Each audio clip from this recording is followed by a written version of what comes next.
I really would like to, make some kind of introduction. We weren't formally introduced before Zoom, before ReCulture, before anything. So I usually like to ask people what their horoscope sign. It's usually funny, it's trivial, it doesn't mean anything. And I usually like to ask somebody, is there a phrase, is there a term that can describe you as a designer?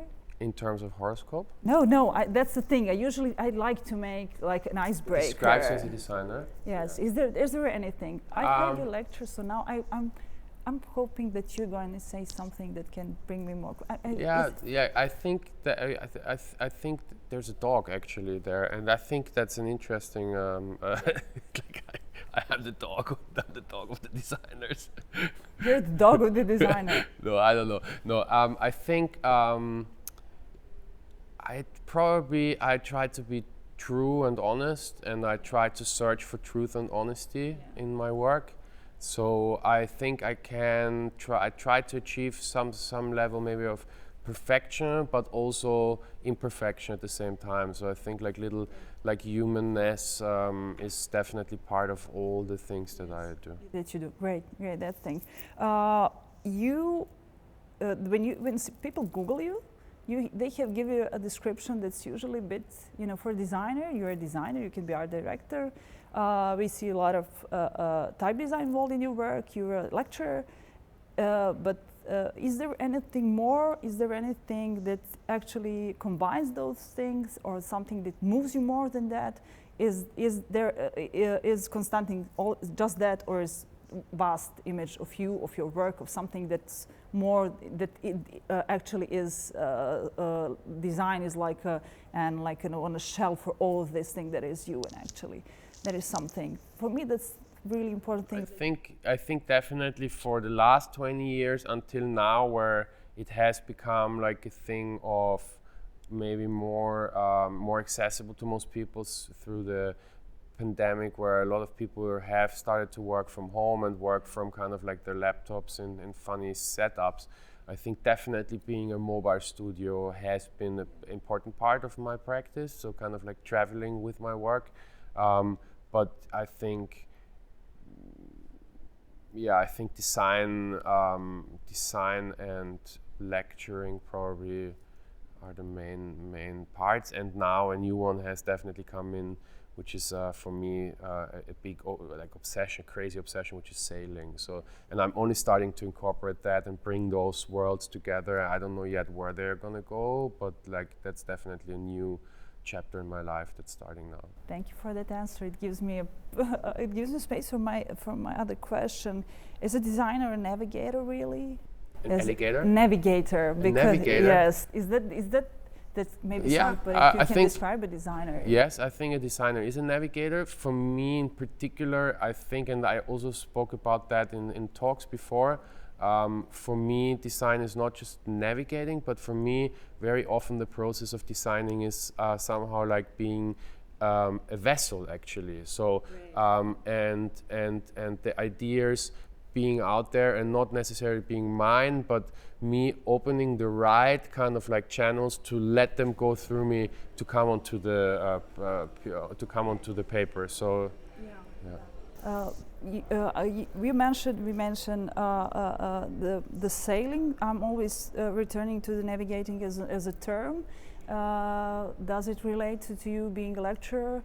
Does it feel that you're navigating people, students, or whoever listens? Is it something that you feel like you're part of? Are you comfortable with that role? Yeah. Navigating yourself career, your own career is something that you create, but yes. Is it something that in lecturing gives you the space, gives you the right amount of pleasure and right amount of information to get it back? Is that something connected? Is that interconnected in your work, in your being as a designer? For sure, and I think navigating also means that sometimes you have to fight the elements, but sometimes you also have to not resist them. So I think sometimes you have to really like put everything together to actually reach the goal, but sometimes actually in navigation and also in designing and also in lecturing, you just have to be resilient and accept that certain things are maybe it's not the right moment for something to happen. So you just let it go. Yes, great. Thank you for the word resilience. I think it's something that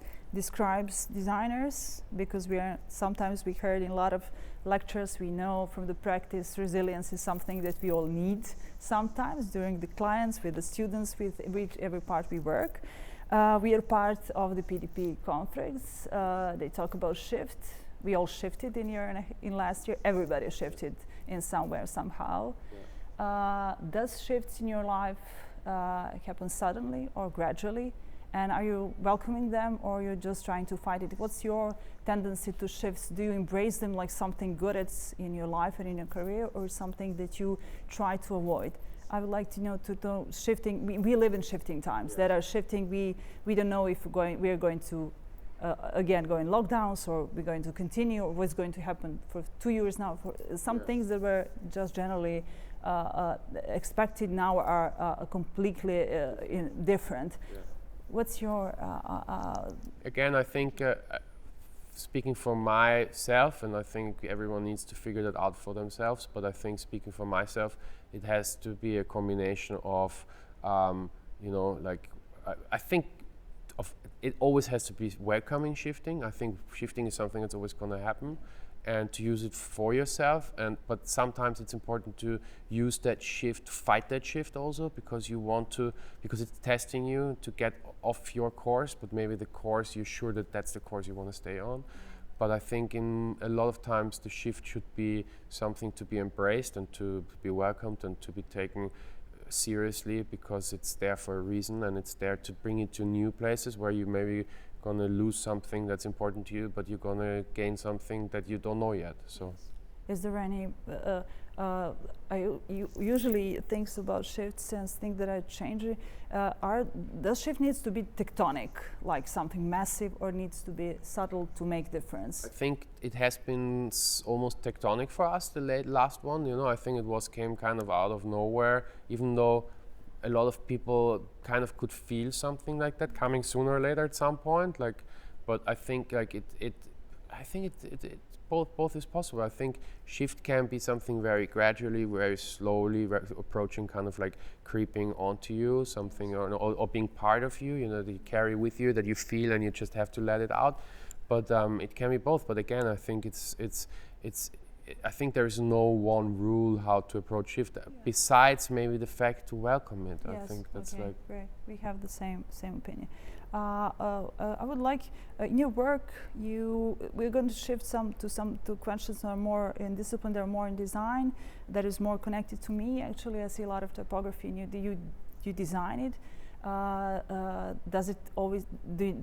What do you prefer, experimental or the one straight, everything that is really slick and perfect? What do you prefer? What you more use in your design? What is something that is more common to your work? I think I'm obsessed with slick. I love it, but it's just not me. I think I think for me, slick is in terms of this typography especially, is something I really love, and I look at it and admire it, and I want to be able to do it. But in the end, it's always something a little bit wobbly. A wobbly element kind of comes in, and I think that is what makes it mine also, in terms of design. But whenever I see something, so for example today we saw the examples of Mucem. I love the work that has been done for them by Spassky Fischer. Beautiful, very clean, I love it. I think it totally works, totally recognizable, but it's probably not something I would have created. But I think there needs to be for creatives, always need to be things to aspire and to look at and to try to achieve, and it's always going to be, I think you're never going to reach it. I think that's what makes you want to keep creating. I think you're always going to have something that you aspire, that you work towards. And for me, for sure, slick design is something I'm always going to try to achieve, and it's always going to be something I'm going to probably not reach, and I think that's what's going to keep me. I think during that process you will reach some other things that will come like a gratification and will come like a good result for your work. The other thing that actually introduced us and made us sit like this and everything is this ReCulture project. ReCulture project is, when we say it, it's when you see the good examples, it looks like some process that is really easy, but it actually involves a lot of communication, a lot of work, a lot of understanding, a lot of different people from different structures that can actually make one thing work. And as the previous speakers told us, that's something that can actually connect and communicate with the community, with the people, and with the vast amount of people that can actually need to take in those contents that can be available to them. Is there anything like an advice to the institutions, to the somehow maybe in this area where we live is something that institutions are regarded like a stiff one and maybe hard one to communicate. Is there anything that you can actually think like maybe advice or maybe like some not formula but some kind of idea that can give them like an universal advice so that actually think that they can work with designers and that they can achieve that visibility and they can actually become visible to the wider area, to wider public. Absolutely, and I think that doesn't only apply to institutions. I think it applies to anyone being in a client position, and that is to understand the importance of a designer asking questions and being willing to explore these questions together. And I think something that I'm doing, and I'm also going to be mentoring here in this process, is to find out which questions to ask, because I think asking the right questions is a really important part of the navigation, of finding your your answers. But also to, as a message maybe to a client or anyone being in a situation or in a position to be working with someone who is actually helping them to define a visual communication, so a communication that they're already doing but in a visual sense, is that sometimes the questions might be uncomfortable. And I think especially the uncomfortable questions are going to be the ones that are going to make the product better.